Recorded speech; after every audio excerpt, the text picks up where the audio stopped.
buenas a todas, amigas, colegas y a todos a esta clase o conferencia magistral con la cual se va a cerrar el curso de liderazgos transformacionales para una nueva forma de hacer política. Y me da muchísimo gusto estar con ustedes y sobre todo en este curso. Tengo muchísimo cariño tanto a Flaxo, por supuesto, como a Atenea y a las entidades que crearon el proyecto Atenea por una democracia 50-50 en América Latina, porque precisamente, bueno, pues tuve el privilegio de participar en la creación de ese proyecto hace unos años, cuando trabajé como asesora política regional de ONU Mujeres con las colegas del PNUD y de IDEA Internacional. Y creo que es un proyecto extraordinario. Me alegra mucho que en esta ocasión Flaxo también esté sumada en este curso, como no, y es un curso, espero que les haya servido y que esta clase también pueda acompañarles y servirles para generar lo que pretende, liderazgos transformacionales. Bueno, yo quería en el día de hoy compartirles algunas de las investigaciones que yo he desarrollado en los últimos años, donde he estudiado el proceso hacia la democracia paritaria, precisamente en América Latina, tanto desde una perspectiva conceptual como estratégica. Y quiero compartir, por lo tanto, algunos de los resultados, algunas de las líneas de investigación, algunas ideas, algunas propuestas y, bueno, pues finalmente para entender y comprender cuál es ese horizonte que tienen las mujeres latinoamericanas hacia la democracia paritaria.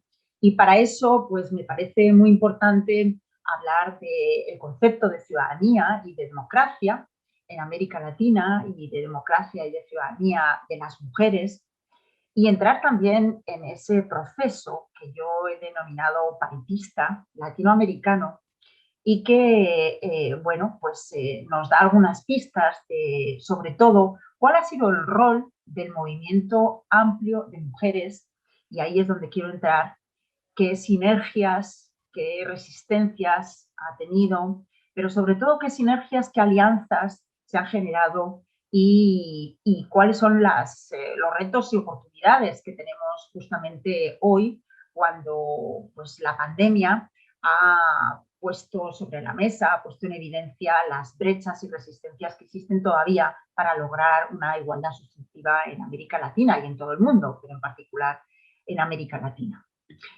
Así que con eso quería iniciar la sesión de hoy. En primer lugar, quiero decirles, y voy a empezar hablando de la ciudadanía de las mujeres para situar qué es la ciudadanía de las mujeres y qué es la ciudadanía de las mujeres latinoamericanas. Como saben, la conocida CSW, la Comisión de la Condición de la Mujer, que analiza los progresos que desarrolla la CEDAW cada año alrededor del mes de marzo en Nueva York, con las ministras y ministros de Igualdad y de Asuntos de Mujeres de todo el mundo. Este año eligió como temática precisamente el empoderamiento político de las mujeres, la participación de las mujeres en la vida política y pública, y el acoso y la violencia política de las mujeres. Y esto no fue casual en absoluto, ¿no? Es realmente un objetivo en sí mismo para el logro de la igualdad, pero es también una herramienta fundamental para producir y generar las transformaciones hacia esa igualdad sustantiva y hacia la democracia paritaria que estamos persiguiendo. Y es que, bueno, precisamente como nos muestra este informe del Global Gender Gap de este año, es muy importante seguir trabajando para que las mujeres participen de forma paritaria en la vida política y pública y económica. Y el Foro Económico, igual que McKinsey y muchas instituciones financieras, están preocupadas por las brechas salariales, las brechas en el empleo, el hecho de que las mujeres dejen de trabajar o, como dice en este caso, el hecho de que durante la pandemia haya aumentado en 2,4 puntos porcentuales la brecha en el movimiento político, es un síntoma de que todavía tenemos desigualdades estructurales y esto tiene efectos en la economía, es lo que preocupa precisamente a estas instituciones financieras. Y nos dicen que con la pandemia se ha retrocedido en el proceso y en los progresos, ¿no? En los avances que se habían desarrollado en los últimos años y que ahora se van a necesitar 145,5 años si no se toman otras medidas enérgicas para paliar estas brechas. Entonces, cuando hablamos, como habla este curso de liderazgo transformacional, lo que a mí me surge es una pregunta que supongo que ustedes también se la han hecho, que es liderazgo transformacional, ¿para qué? ¿Para qué es el liderazgo transformacional? Y bueno, pues precisamente lo que queremos transformar es ese orden social, económico y político bajo nuevos paradigmas, con una visión analítica de género que pueda resituar la realidad de las mujeres desde el principio de paridad, pero también de igualdad sustantiva. Y solo así, nos dice la Agenda de Desarrollo Sostenible y nos dice el orden jurídico internacional hoy en día, permeado por el feminismo institucional, solo así se va a lograr un desarrollo sostenible y se van a lograr democracias paritarias. Y esto es un nivel en el cual queremos superar el concepto anterior, al que voy a ir también, de liderazgo femenino. Necesitamos liderazgos transformacionales, superando ese concepto también de liderazgo femenino, porque no solo depende de las mujeres, que es uno de los mensajes que les quiero trasladar. Entonces, yo quería hablarles, por supuesto, al principio de democracia, como he dicho, ¿no? Y cuando hablamos de democracia paritaria, tenemos que preguntarnos sobre justamente las nociones de democracia y las nociones de ciudadanía, que son nociones que van modificándose a lo largo de la historia. Por supuesto, nadie puede entender la democracia sin una noción, digamos, elemental, común. Entendemos una democracia como un régimen político con elecciones periódicas, libres, transparentes, pero no es una definición suficiente, ni mucho menos.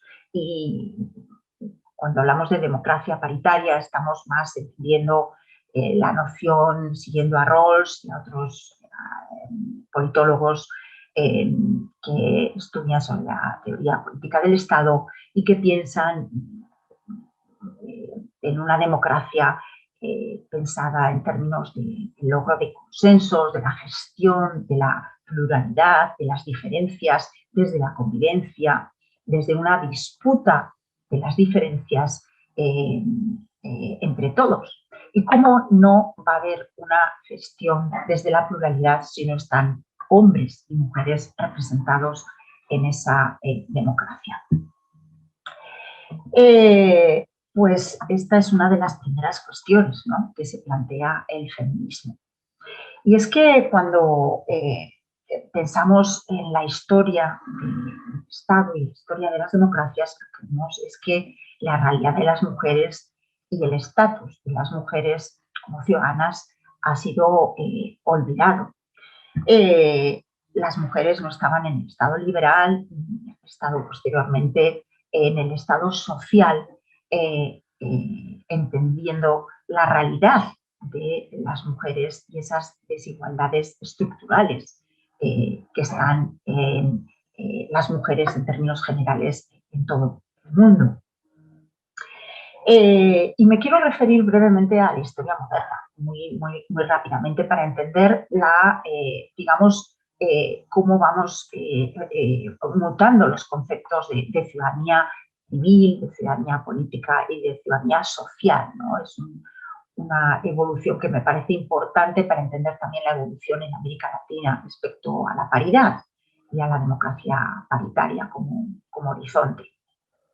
Sabemos que en el concepto de ciudadanía civil, el concepto de ciudadanía civil fue un instrumento básico. La ilustración está más ligado a la propiedad y realmente coincide con el concepto de derechos humanos.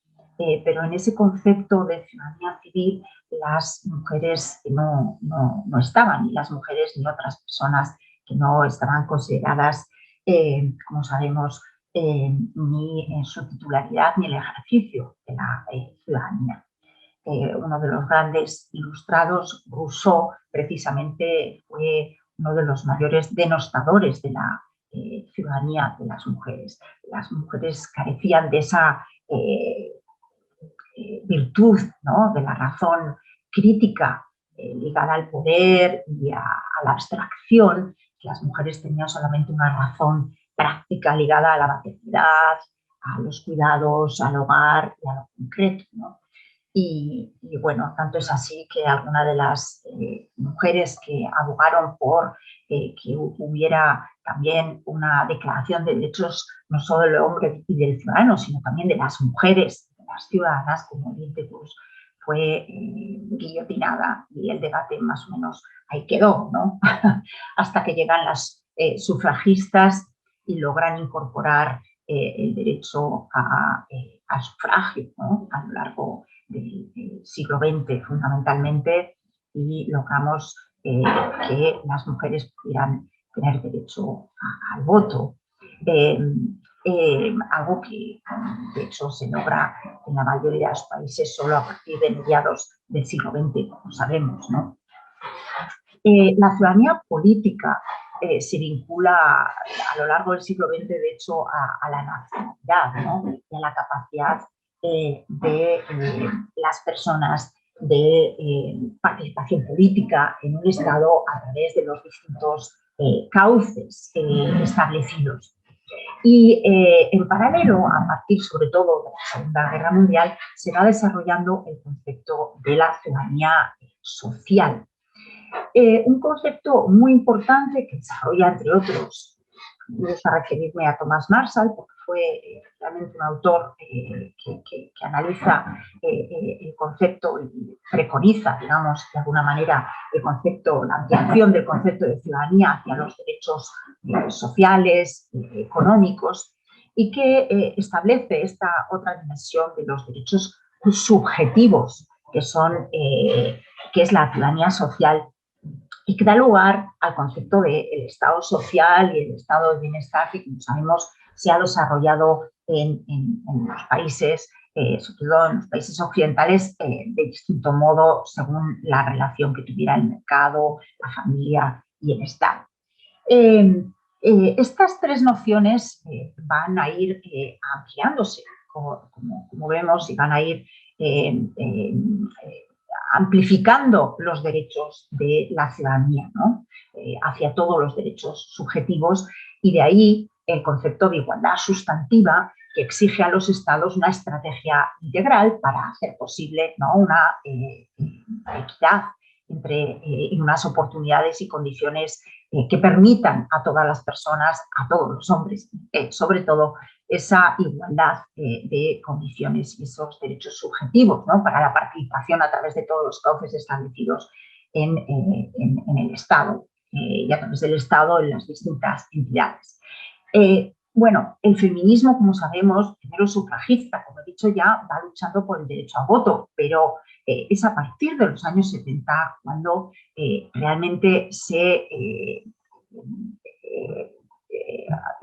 consolida, digamos, una vindicación cruzada con teoría política feminista, con lucha, con movilización de las redes del movimiento amplio de mujeres, que lo que pretende es reconceptualizar todos estos paradigmas, todos estos conceptos hacia una nueva conceptualización de la ciudadanía que incorpore la ciudadanía de las mujeres.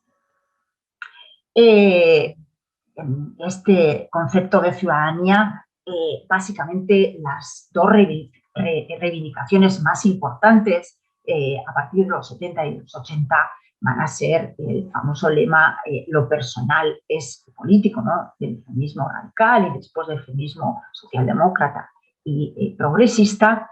Y esa frase que me encanta de Violeta Kirchhoff en contra de la democracia chilena, democracia en la calle, en la casa y en la cama, con lo cual no solo es un grito hacia la democracia, sino también un grito feminista para que las mujeres tengan una nueva relación con sus pares, con los hombres, en las relaciones interpersonales, en la vida pública, en la vida política, es decir, una autonomía plena en todas las esferas, en todos los ámbitos, lo que hoy conocemos como la autonomía física, la autonomía económica y la autonomía política. Como sabemos, a lo largo de estos últimos 30 años, podemos decir, el feminismo, la teoría política feminista, va permeando en esto que conocemos como el feminismo institucional, el feminismo de Estado, dice Lobeniuski, y se logra un desarrollo normativo internacional a través de la CEDAW y sobre todo de la conferencia de 1995 de Beijing, donde fundamentalmente se produce un punto de inflexión y, como dice Alda Facio, se crean, ¿no? Los derechos humanos de las mujeres desde la conferencia de 1993 y consolidadas en Beijing, y se crea sobre todo y se consolida esta categoría analítica de género tan importante para poder desarrollar políticas públicas, para tener estadísticas, para poder conocer la realidad, ¿no? De nuestra sociedad cuando miramos hacia cualquier situación, hacia cualquier faceta, desde lo más macro hasta lo micro, con una lupa, ¿no? Con un sesgo, con una lupa de género para poder ver dónde están esos sesgos, que por el hecho de ser mujer, pues hay una discriminación hacia las mujeres y por lo tanto cualquiera de las políticas públicas que desarrollemos necesitamos revisarla con esa lupa para poder reaccionar, para poder invertir, para poder hacer las transformaciones que están pendientes. En suma, a través de todo esto llegamos, por dar un salto grande, a una situación en la que, como sabemos, hoy podemos establecer este lema de que sin mujeres no hay democracia, ¿no? Hoy esto parece algo asumido, desde luego lo es en América Latina, en Occidente, lo es en la Agenda de Desarrollo Sostenible, no solo a través del Objetivo 5 de igualdad de género y empoderamiento de las mujeres, sino que lo es también por la transversalización de la propia Agenda 2030. Pero esto realmente lleva pocos años siendo aceptado por el orden internacional, normativo y por la institucionalidad pública. La agenda de paridad del secretario general de Naciones Unidas es la agenda de paridad del último, del actual secretario general de Naciones Unidas, el señor Guterres. Fue la Cumbre Europea de Atenas en 1992 la que acuña el concepto de democracia paritaria, cuando las mujeres europeas son, con evidencias, viendo los datos, analizan y, bueno, pues ponen, digamos, encima de la mesa esa infrarrepresentación de mujeres en la participación política, en la toma de decisiones, que es ya insoportable para la democracia y hace que, bueno, pues inicie este proceso que, como digo, llamo proceso paritista, que se lanza en Europa y, desde luego, en todo el mundo y de una manera extraordinaria, como voy a explicar brevemente, en América Latina. Hasta ahí llega la meta 5.5, la participación paritaria en la vida política, pública y económica, y las oportunidades de liderazgo, que, como digo, es un objetivo en sí mismo, pero también es una transformación de roles. Ahora, esto está reconocido en el orden, digamos, en el orden normativo, ¿no? En el orden jurídico internacional, en muchas constituciones constituciones, en la normativa de muchos países, pero sin embargo, a la hora de promover realmente y hacer efectiva la paridad y la igualdad sustantiva en la cotidianidad, vemos que las brechas persisten. Y por eso, como decía al principio, precisamente con la pandemia, uno de los informes de McKinsey, nada sospechoso de, digamos, esta revolución feminista, en julio de 2020, en uno de sus informes, establece, bueno, da datos sobre las pérdidas billonarias de dólares con la pérdida de productividad de las mujeres por la pérdida de empleo de las mujeres debido a la pandemia, debido a que deben ocuparse de otras tareas, de los cuidados, de que deben estar en las casas debido a la informalidad a la que están sometidas muchas mujeres en sus empleos, etcétera, etcétera. Aparte de que hemos visto que han perdido también 2,4 puntos porcentuales en la participación política, ¿no? En la toma de decisiones sobre cómo resolver también la crisis económica y la crisis de salud que tenemos en el mundo. Y estos institutos, instituciones, foros económicos, etcétera, ponen encima de la mesa un argumento muy importante de la eficacia. Con esta pérdida de empleo de las mujeres, con esta pérdida de las mujeres en los puestos de toma de decisiones, se pierde productividad, perdemos posibilidades de crecimiento económico, etcétera. Son los argumentos que ya enunciaba el propio Stuart Mill en su libro El sometimiento de las mujeres de 1869, argumento que a su vez habían asumido las propias europeas, ¿no? En la cumbre europea de Atenas. Pero, claro, este argumento es muy importante. Lo que pasa es que están olvidando estas mismas instituciones que son ellas mismas, ¿no? Las instituciones de Bretton Woods, el Consenso de Washington, las que desde hace 40 años están imponiendo unas políticas de austeridad que además se reforzaron después de la crisis de 2008 y que, como sabemos, a través de informes de Oxford, de la London School of Economics, hay evidencias de que la restricción de las políticas sociales desde la crisis económica de 2008, sobre todo, ha perjudicado a las mujeres. Entonces, aquí lo que hay es una contradicción entre un discurso paritista, incluso de estos organismos internacionales, con las políticas neoliberales, las políticas de austeridad, las políticas de restricción del Estado. Y a esto Nancy Fraser, una de las autoras feministas reconocidas, le llama el feminismo neoliberal, ¿no? Es lo que da lugar, también ha dado lugar a lo largo de las últimas 2 décadas a esta idea que les decía al principio del liderazgo neoliberal, del liderazgo de las mujeres businesswoman, que son mujeres agotadas, mujeres que no llegan y que mujeres que cuando hay crisis, como ha habido una crisis en 2008 o ahora con la pandemia, resulta que en todo caso pierden sus empleos y siguen teniendo, bueno, no ya una triple jornada, sino ya jornada completa en casa, en el hogar, en las tareas en las cuales son las únicas aparentemente responsables, ¿no? Y entonces ahí de nuevo se plantea el problema de la ciudadanía de las mujeres. ¿Dónde está esa ciudadanía social de la que hablaban estos autores, ¿no? Desde Marshall hasta la actualidad, esa igualdad sustantiva, cuando no estamos pensando en algo tan importante como bueno, pues la formalidad en el empleo y todas las tareas de cuidado que es necesario socializar.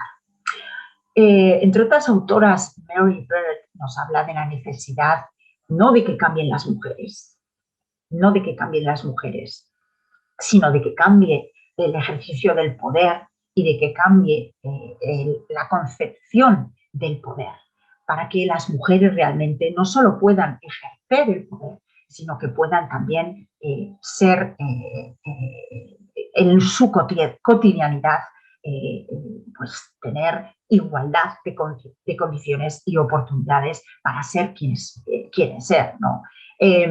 Y a esto le llama liderazgo, perdón, liderazgo colaborativo. y en ese liderazgo colaborativo tenemos que llegar a esa corresponsabilidad que estamos buscando desde la Agenda de Desarrollo Sostenible y desde luego, como sabemos, en muchísimas de las propuestas que emite la CEPAL o Mujeres, el PNUD. Como digo, a esto le llama Mary Bird el liderazgo colaborativo, un liderazgo en el cual se considere que el ejercicio del poder y el propio liderazgo en el poder político, pero también económico, no es el que hemos conocido tradicionalmente, un liderazgo no solo jerárquico, sino también que se ejerce únicamente a través de los valores como tiene ¿no? la profesión, la acumulación de poder, etcétera, sino que, bueno, otros valores como la delegación de poder, etcétera, son también importantes, son esenciales. Y en ese sentido se recupera de nuevo el concepto de la corresponsabilidad, ¿no? Si entendemos la corresponsabilidad en sí misma como un valor, podemos entender también que sea algo valorado y reconocido. Y por lo tanto, en esa concepción de esas virtudes de las que nos hablaba también Rousseau, pues vamos a comprender mejor las nuevas masculinidades, ¿no? Y la concepción sobre la masculinidad que no tiene que ver con el poder jerárquico. Y va a ser más accesible para todos, es un proceso cultural en el cual vamos gestionando el poder y modificando cómo se gestiona el poder entre todos. Por lo tanto, bueno, la pregunta que hay es qué Estado es el que se necesita, ¿no? Y cuál es el Estado que resuelve mejor los problemas de la ciudadanía. Ese Estado es el Estado que hoy está de nuevo en las instituciones financieras, por cierto, con la crisis de la pandemia, la crisis de salud y la crisis económica que ha producido la COVID-19. Y estamos en este momento justamente discutiendo de nuevo sobre cómo reposicionar lo público, qué papel de redistribución tiene que tener el Estado, con políticas sociales y con la corresponsabilidad. Y en ese punto estamos para hablar de cómo creo yo también que el feminismo está en un buen momento para buscar y para encontrar, sobre todo, esos nuevos aliados, ampliando coaliciones y generando más sinergias, ampliando el debate con otros. Y eso es lo que nos lleva a el proceso, precisamente, que se ha desarrollado a lo largo de los últimos 30 años en América Latina hacia la democracia paritaria. Como les he dicho al principio, yo en mi investigación he querido llamar a este proceso paritista latinoamericano. No es el momento quizás ahora de explicar cómo llego a esta concepción, pero desde luego tiene mucho que ver con el impulso que tienen las mujeres, el movimiento amplio de mujeres latinoamericanas. Y de lo que les quiero hablar es brevemente del debate y evolución conceptual en ese proceso hacia la paridad y hacia la democracia paritaria, y de la evolución estratégica que van ligadas, ¿no? para llegar a donde ha llegado América Latina en este momento, para entender cómo se han gestado esas sinergias y alianzas entre el movimiento amplio de mujeres y otros actores. Y vamos a ver también algunos de los retos y sobre todo cuáles son las propuestas, ¿no? Oportunidades que hay ahora, para darles algunas ideas de dónde estamos. Bueno, yo creo que el proceso de evolución conceptual hacia la democracia paritaria ha sido un proceso muy ligado al concepto de ciudadanía política, ¿no? a la necesidad de que las mujeres puedan participar en la toma de decisiones en los procesos político-electorales en todos los niveles en América Latina, ¿no? Y ese proceso, pues, antes de nada, yo diría que ha sido un proceso extraordinario, no solo por los logros, que seguro otras ponentes han conversado con ustedes, sino también por lo extraordinario del debate, ¿no? Y la, la amplitud del debate en toda la región, que es algo que bueno, pues en mi investigación he podido desarrollar.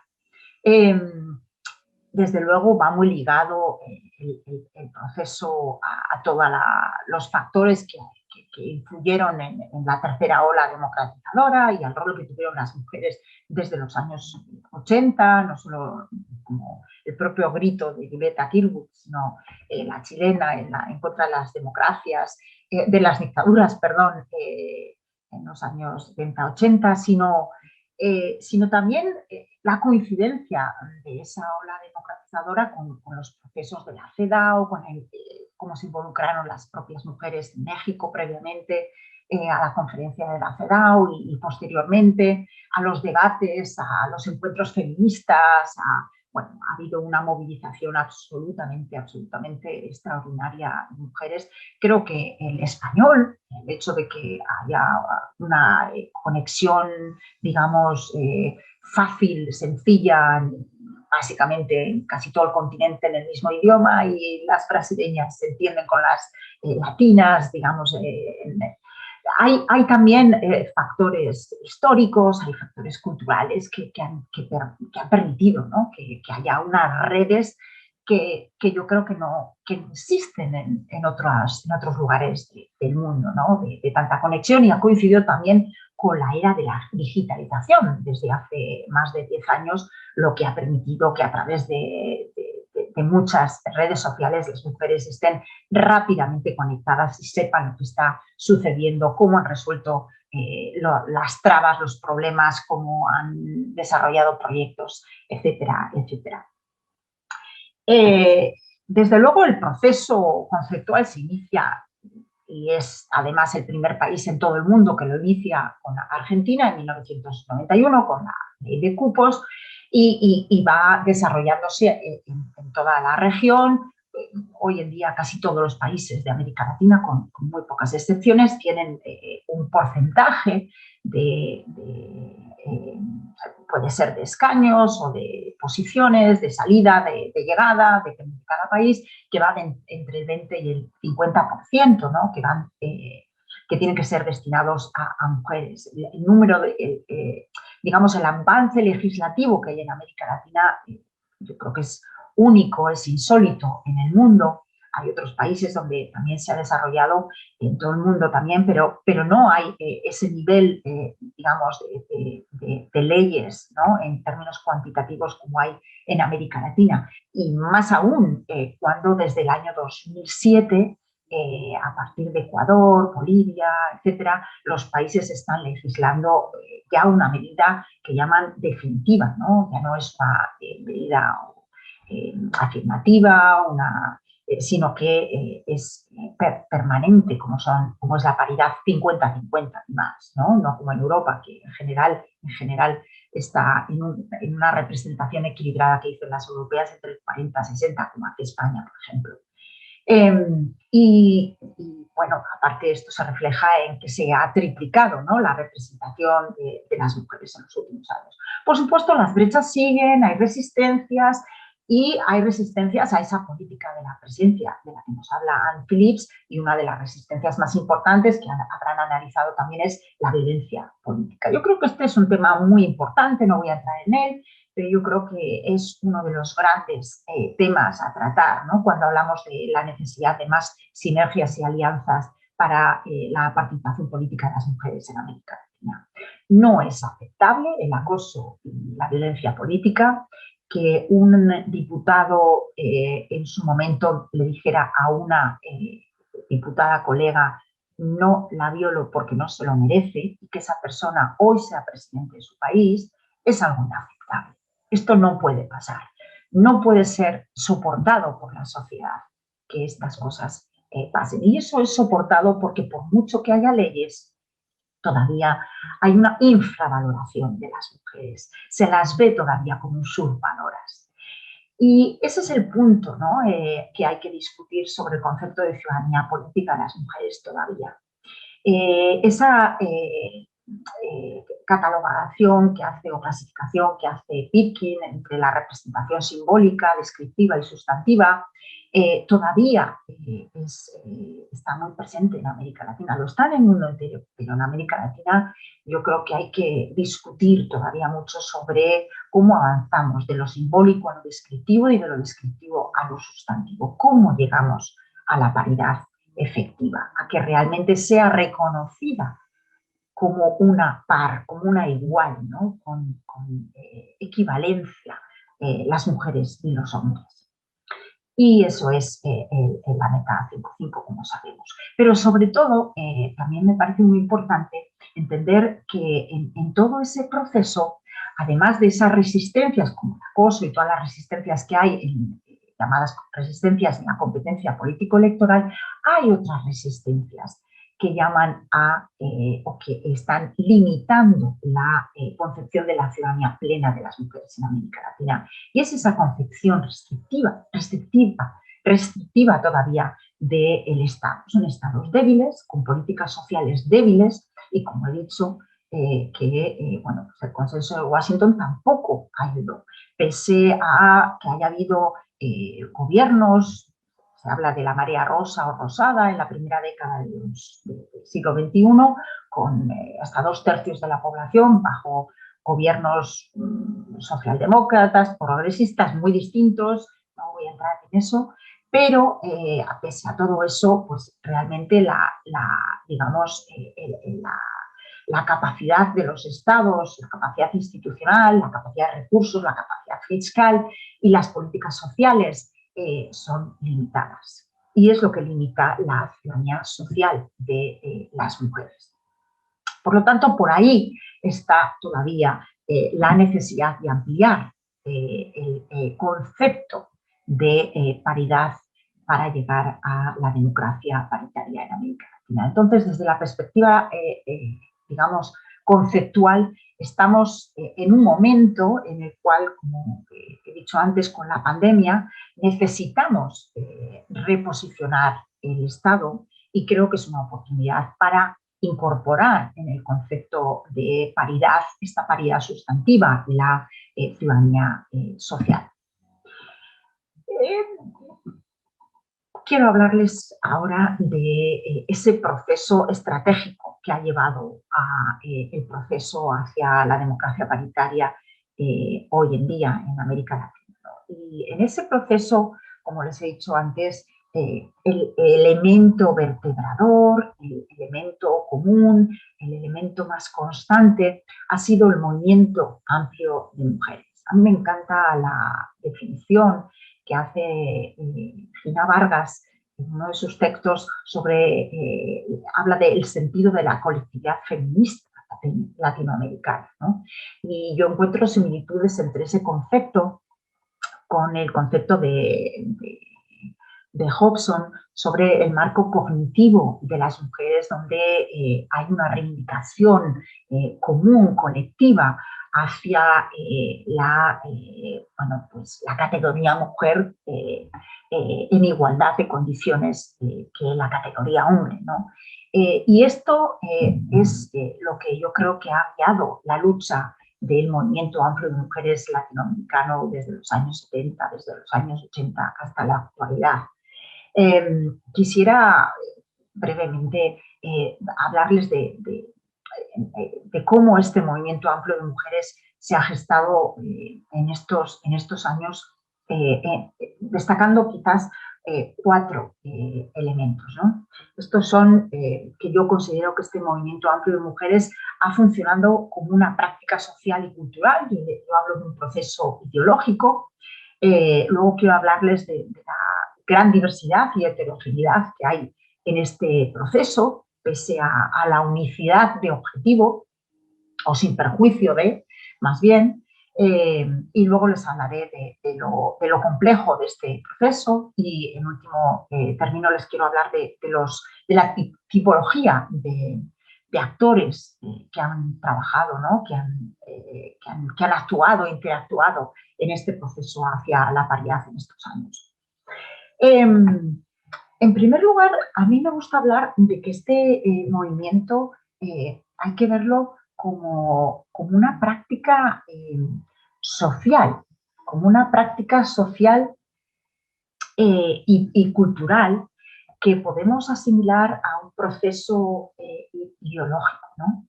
Y que se confronta a otro proceso ideológico que es la ideología patriarcal, ¿no?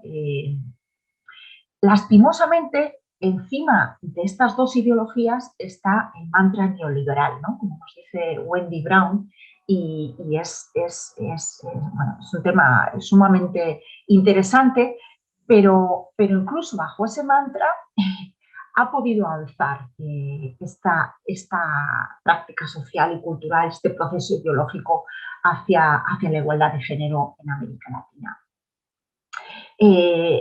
Bueno, yo creo que es un proceso muy interesante. A lo largo de las investigaciones que he desarrollado, hablo y encuentro pues, elementos, ¿no? que hablan de esta práctica social y cultural a través de distintos elementos, pero bueno, pues me parece que funciona como tal, ¿no? que ha funcionado como una práctica social muy potente. Ha sido capaz de vertebrar discursos y procesos a lo largo y ancho de toda la región y de permearlos a distintos niveles, estatal, regional y local. Por supuesto, con brechas y resistencias, como brevemente he mencionado. El proceso, desde luego, ha estado en manos. Yo hablo de un movimiento amplio de mujeres y hablo de una red de redes de mujeres, ¿no? Y en esa red de redes hay una gran heterogeneidad y diversidad de mujeres. Sin duda, esto tiene que ver también con el concepto de la interseccionalidad y de la multiculturalidad, que es un elemento esencial de las mujeres latinoamericanas y de América Latina como tal, ¿no? Pero hay algo que por encima ha podido unificar la reivindicación o la vindicación, digamos, por la lucha, por la participación política paritaria y por la igualdad entre hombres y mujeres en América Latina. Esas identidades múltiples. Sobre este movimiento amplio de mujeres en las investigaciones, creo que está muy claro que y hay muchas evidencias de autoras latinoamericanas que analizan cómo a través de los encuentros feministas y distintos encuentros de redes en América Latina está demostrado que la existencia de movimientos de mujeres autónomos realmente es lo que ha sido como el factor más decisivo para que haya una legislación progresista a favor de leyes de cuotas. Les puede parecer algo obvio, ¿no? Pero es un elemento que es importante para los organismos financiadores, las agencias de desarrollo. Me parece muy importante. El Fondo de Igualdad de Género, en su informe de 2019, también nos habla de lo importante que ha sido el apoyo a las coaliciones y redes de mujeres, sobre todo cuando son muy diversas, y que esto ha sido un elemento muy importante para vertebrar cambios difíciles, los cambios complejos, que son los cambios de las normas sociales. Estamos hablando de los cambios más complejos, ¿no? No se trata solamente de cambiar la ley, hacer una ley de cupo, una ley de cuota, una ley de paridad, sino que realmente luego se produzcan todos los cambios sociales, ¿no? Lo que se llaman las normas sociales. Para esto, en el informe del Fondo de Igualdad de Género, que ha que ha financiado proyectos muy importantes, como saben, en México, en Uruguay, en Bolivia, otros países. Bueno, ha sido muy importante, nos habla este informe de la importancia de financiar coaliciones de redes diversas. Y otro elemento que me parece muy importante es, bueno, pues cómo estas redes o red de redes de mujeres realmente han configurado lo que, bueno, pues muchos autores han ido, este concepto que han elaborado del capital social de la democracia.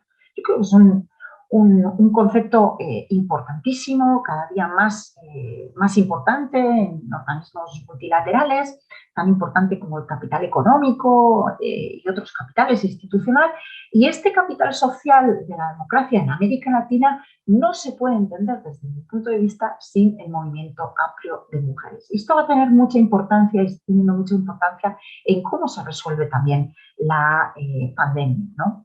Y en tercer lugar, yo hablo de que es un proceso poliédrico, que es un concepto, un proceso hacia la paridad, hacia la democracia paritaria muy complejo, con las derechas, etc.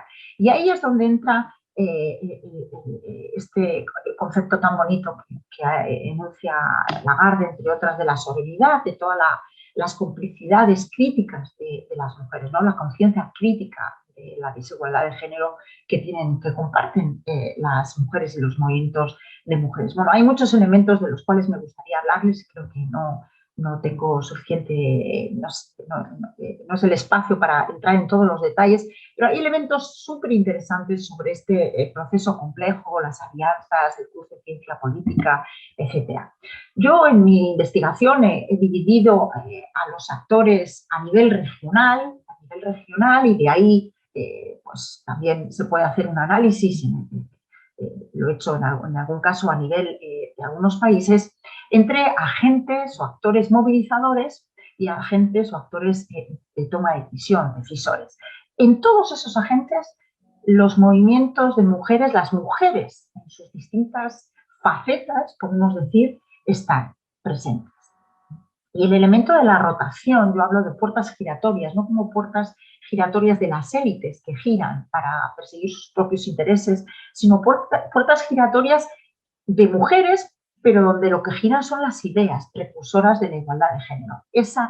Ese proceso ideológico del que les he hablado antes es el que está girando, ¿no? Las mujeres en América Latina son un día consultoras de organismos multilaterales o de estados, de países, son activistas, son juristas, son magistradas, son políticas, son representantes de un organismo regional o multilateral y eso es lo que está haciendo también que haya ese cruce de ideas y que esté permeando. No todos los organismos decisores, no voy a entrar a todos los detalles que quería, me encantaría, estoy a su disposición para ampliar todos los detalles sobre los organismos decisores. No todos los organismos decisores son necesariamente siempre proactivos. Es el caso de los tribunales electorales. Ha habido casos emblemáticos, como los travestis de Bolivia, las panitas, el caso de Costa Rica, donde se ha avanzado gracias a los tribunales electorales, algunas decisiones muy importantes, se ha podido avanzar, ¿no? En la defensa de la cuota o en la defensa del concepto de paridad vertical y horizontal. Pero no siempre es así, ¿no? Tampoco un organismo decisor como los partidos políticos siempre es defensor de la igualdad de género o de la propia paridad. Pero las mujeres en esos organismos están siendo realmente movilizadoras de los cambios. Por lo que, de nuevo, es muy importante que estén las mujeres en los distintos organismos de toma de decisiones. Por supuesto, como he dicho antes, no con ello quiero decir que las mujeres son las únicas protagonistas o responsables de producir los cambios, ni que porque haya mujeres se van a producir cambios, pero se empiezan a producir procesos y esos procesos van a generar las transformaciones que son, ¿no?, las que se están persiguiendo. Algunas autoras como Line Vareiro, Katia Uriona de Bolivia, etcétera, hablan de este concepto de proceso acumulativo. El proceso acumulativo es algo básico para entender la movilización hacia la paridad y la democracia paritaria en América Latina, porque es un proceso acumulativo de ganancias y de pérdidas. Los proyectos se comparten, de repente una ley, dependiendo de las coyunturas políticas, incluso económicas en los países, puede proponerse, pero puede salir o puede no salir. Aunque salga, los partidos hacen trampas, se encuentran trabas, y es un proceso en el cual se van acumulando los aprendizajes y los intercambios, de nuevo, en esa red de mujeres magistradas, de mujeres parlamentarias, de mujeres políticas, y se van generando las alianzas y las sinergias que generan, pues nuevos procesos y nuevas tensiones, y han ido avanzando el proceso hasta donde estamos hoy con, digamos, más mujeres en política y pues mayor representación, ¿no?, de mujeres, pero donde todavía el proceso sigue siendo insatisfactorio. Hay un análisis sobre las acciones en el cual, bueno, simplemente comentarles que los cambios que estamos buscando son cambios estructurales, pero hay acciones colectivas, incluso acciones de empoderamiento individual de hombres y de mujeres, que son, en todo caso, las que generan los procesos de cambio, y todas ellas, pues generan procesos sinérgicos que hacen avanzar, ¿no?, el proceso hacia la paridad y la democracia. Voy a acabar ya hablando de los retos que hay hoy en día, ¿no?, a partir de este proceso conceptual y estratégico que ha vivido América Latina en estos últimos 20, 30 años. La pandemia ha puesto de manifiesto, como decía al principio, que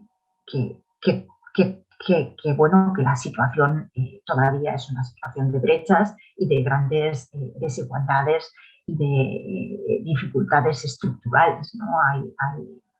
Hay necesidades de resituar y de reconceptualizar todavía paradigmas muy importantes del Estado hoy en día y de la sociedad latinoamericanas.